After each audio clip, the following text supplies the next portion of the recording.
The U.S. is sanctioning Iran's so-called morality police, along with some of the country's top senior security officials, following the death of a 22-year-old woman in police custody. The Biden administration says the sanctions are a result of, quote, abuse and violence against Iranian women and the violation of the rights of peaceful Iranian protesters. The so-called morality police accused the woman of breaking the country's strictly enforced dress code and wearing unsuitable attire. The woman's death sparked nationwide protests. So far, clashes with police have left at least 10 people dead and hundreds more injured.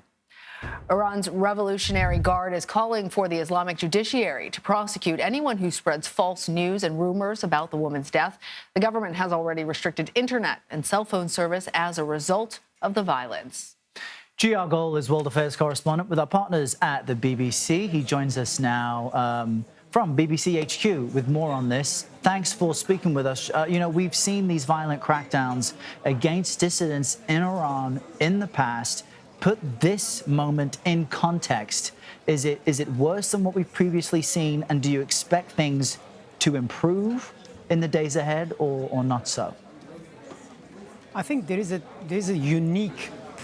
one unique character to this protest this time around, is led by women, simple. After the death of Mahsa Amini, many people in this small Kurdish town in western Iran, many women removed their headscarf and shouted, "Women, life, freedom." And I think that slogan replicated across the country, echoing in every corner of the country. And we see in the past few days like wildfire spreading everywhere. And I think in the past few days, the footages we have seen from the protesters across Iran, particularly women, leading the protest, many women removing their headscarf, confronting the Revolutionary Guard generals in the street. And I think we see it doesn't show fear, but the reality is on the ground since last night, the security forces and militias loyal to Iran's supreme leader, they were out in force. We have heard and we have seen, we have a report from eyewitnesses on the ground that numbers of people have been killed, and we can confirm actually at least 18 so far has been killed. Women, life, freedom, such a powerful refrain. It was amplified by social media. And because of social media, we saw the violence of the protests really unfolding in real time. So I'm wondering how the government's slowing of internet and cell service will affect these protests moving forward. I think it is an effective tool. Obviously, in this age, many of those people who are protesting, they are out there in the street. They are 18-year-old, 20-year-olds, very young people, particularly women. I mean, they are not happy. Draconian dress code has been imposed on them for so many years. So if they reduce the speed of the internet or shut down social media, particularly like Instagram, which is very popular in Iran, definitely affect people because there is no leadership of the protest to organize such a mass protest. Pretty much people go on social media and talking to each other and say, let's get out at 6 p.m., for example, tomorrow at this time and this place of the city. And that's what we have seen across the country. It has been unprecedented, the numbers of people in cities. We never seen that. For example, last night I saw a footage of a woman, a young woman, standing on top of a police car, shouting, "We don't want Islamic Republic, we don't." This city was Mashhad, the most revered Shia city in Iran, and actually it is the birthplace of Iran's supreme leader, Ali Khamenei.